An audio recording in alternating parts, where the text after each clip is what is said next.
A lot of parents ask me about what is sensory diet and what are the components of a sensory diet. How do we follow a sensory diet at home? What are the exercises that need to be done, especially when your child has a diagnosis of autism or sensory processing challenges? And this is what I want to discuss today in this video. For those of you who don't know me, I'm Reena Singh. I'm an occupational therapist. I have been working with kids with developmental disabilities for the last 24 years now. So I wanted to share my perspective. I see a lot of exercises that are suggested by many people, like, do deep pressure with a ball or do swinging and all of it. And I love those exercises. I feel there's this concept called front loading. And when I say front loading, it means that the activities are embedded in the daily routine. When we were younger, I mean, at least when I was a child, I had to broom the house in the evenings. We used to go to play in the evenings. We had to, wash the utensils. So there's a lot of work that we were made to do, and that was actually what made up the sensory diet for us. So, sensory diet, if I talk about it, it's like a customized program given by a therapist to your child. And in this video, I can't make a customized program, but I can tell you about what are the main components of a sensory diet. So, there is a vestibular activities, there are proprioceptive activities, and then there are tactile activities. Now, why are these activities given? So that a child can stay regulated and learn in any social setup. That's what the focus is. So when I talk about vestibular, so the vestibular system is here inside, behind, if it's behind over here in this bone. So if you can touch your bone, there's like a rounded thing behind.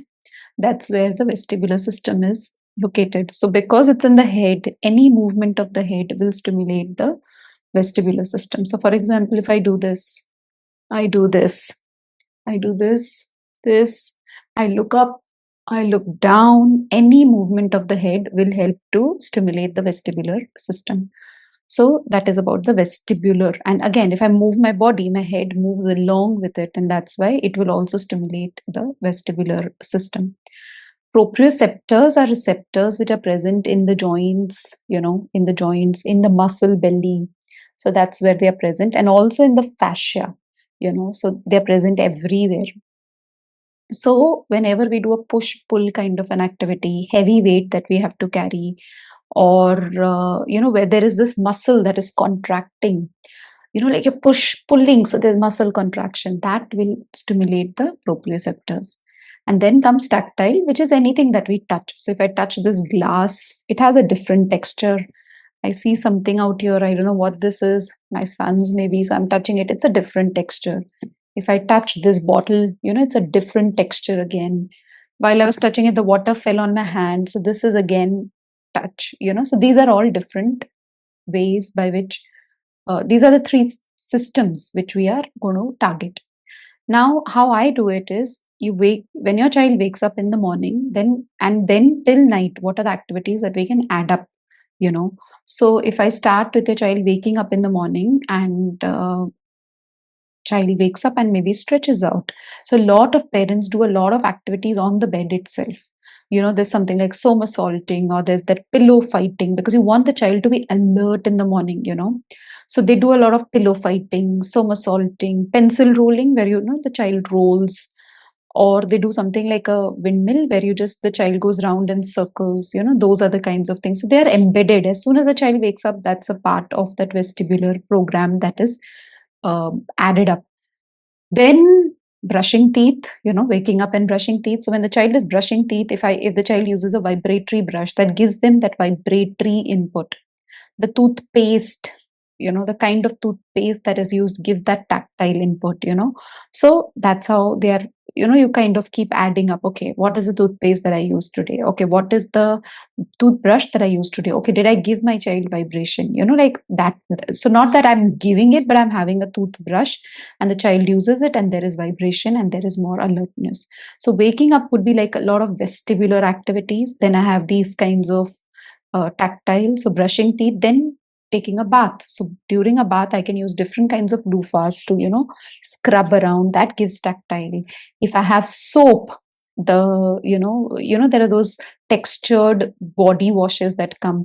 And then with that, if you can give nice deep pressure, that is again tactile. So what I'm saying is very, very mindfully curating, creating those moments where you are embedding, you're like weaving in, the sensory diet. That's how I would do it, rather than, okay, I need to do, like, rather than having a plan that, okay, like, rather than doing it on the child, do it with your child in the context of your day to day functioning. Some parents wake their kids and they take them for a walk in the morning. That's a fantastic way to provide a proprioceptive activity. Walking with weights on the back, 10% of the body weight, so if I'm 50 kgs, 5 kg, now that'll also be too much. Maybe start with 5% and with weight on the back, and going like for good 20 minutes walk. Maybe going to a park and doing the jungle gyms. If you don't have jungle gyms, going to a place which is uneven where the child climbs up. So these are the kinds of things that I would add up in the morning. So this is like alerting, preparing, warming up the system, So that's what I would do in the mornings. Brushing done, bathing done, then comes eating, So that again, eating, if I want the child to be more alert, then I would give something which is very crunchy to eat. uh, you know Anything that requires that pressure, that gives that good proprioception. So that's what we do. And then the child goes to school. Now in the school, if the child needs movement breaks, then the child can be given to carry heavy things, or maybe have sips of what do you say, water. In the class, there could be, sitting on a wobbly kind of a chair. Now right now I'm sitting and I want to show you what I have under my foot here. Hold on 1 second. So this is something that I keep under my foot. So I can keep something like this under my foot. And while I'm talking to you, it's moving. I can even tie a lycra sheet underneath. So you see, right now I'm moving my feet while I'm talking to you. So I'm getting that movement. Sometimes, just 1 second, I want to show you one more thing. So this is another thing. So I can keep a therapy ball under my foot, while I'm studying. So I have my ball goes underneath. So this is what I can do. So I can have a therapy ball underneath. I can have that spiky disc underneath. I can have a lycra underneath in the classroom, Even this, if you can see, so the tables, the under the desk, I can stick something like a Velcro, and the child can fidget around while the child is studying.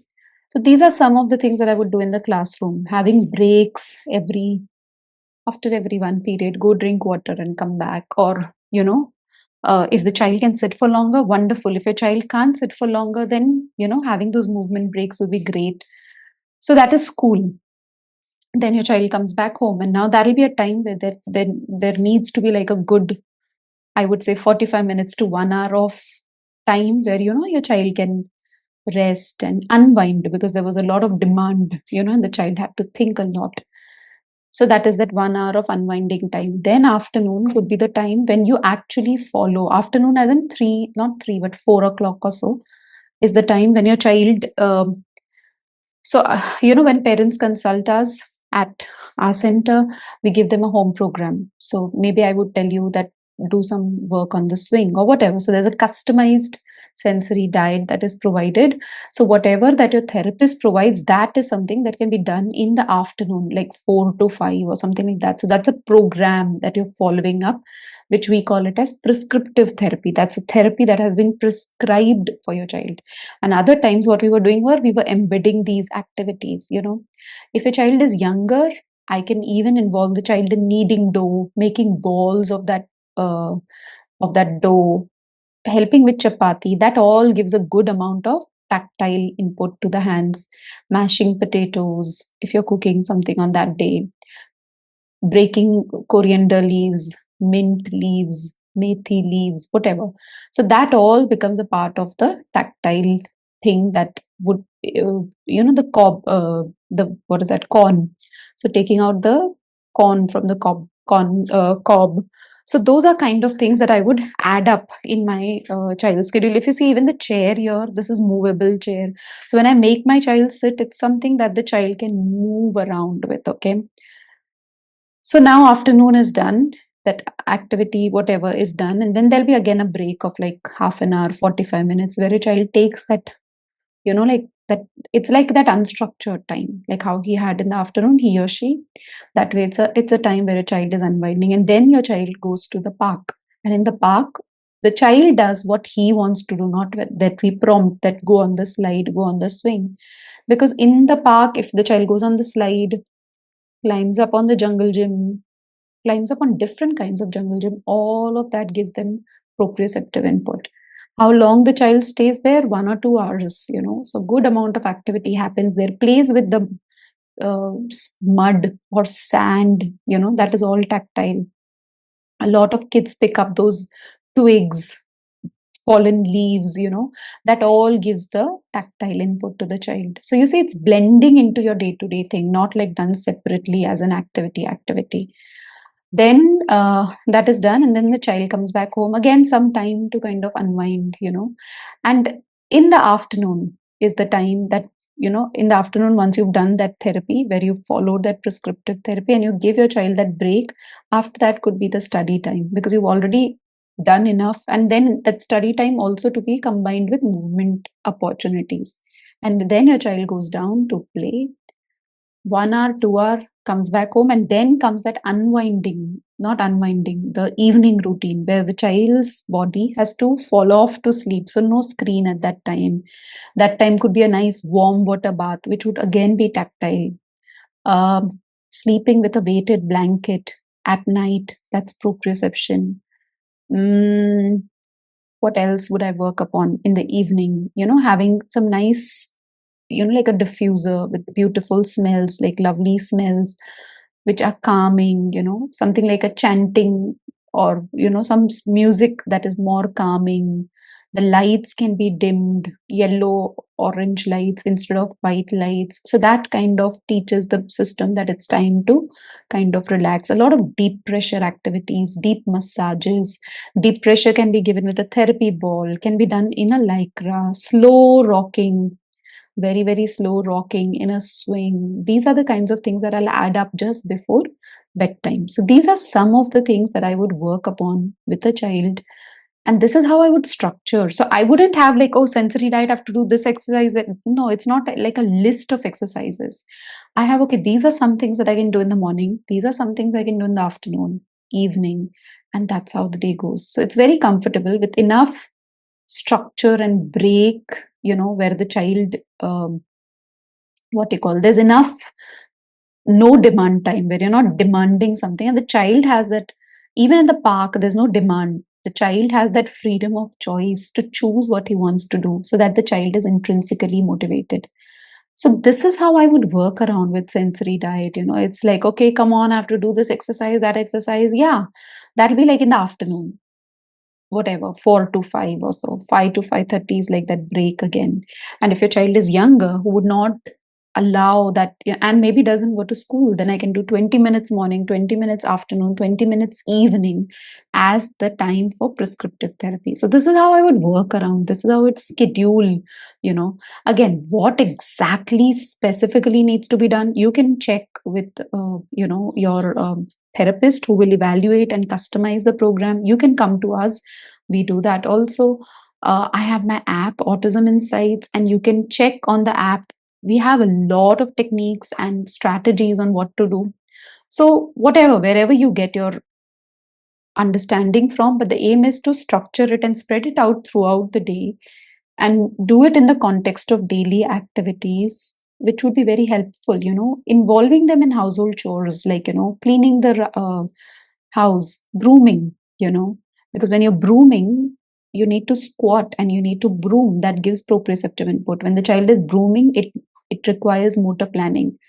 um, you know ensuring that the child is folding the clothes and putting it back, that requires molding motor planning. Folding the clothes as in folding the bed sheet, putting the sheets properly on the bed, all that requires planning. And the child is participating in the household things. When you buy something from a shop, if you go, so the carrying the groceries is a part of uh, that would give you proprioceptive input. So involving your child in that self help, that ADL, activities of daily living and involving them and making them participate in the household chores, giving them responsibility. That's how I would work on with a child. And then, yeah, prescriptive therapy where your therapist has given, that could be done like 20 minutes, 3, 4 times a day. Or if your child is older and can follow, maybe once or twice a day at a same time, every time, instead of changing the times. So these are some things that I wanted to share with you. I hope this helped you. And if you feel there's more that you need, and if there are more comments, just leave them in the comment section, and I would make a video on that. All right. I'll see you next week. Before you go, I wanted you to know about my app, autisminsights.com. Autism with an AWE. And in this app, what do you get? You get a 14-day free trial period to the foundation level. You get daily insights from my working for the last 23 years. What you see right now on YouTube, you get to meet me, hear me every day. You get my audio books, you get my recorded courses, you get my master classes. There's so much waiting for you. And I want you to experience it and grab that 14-day free trial for yourself.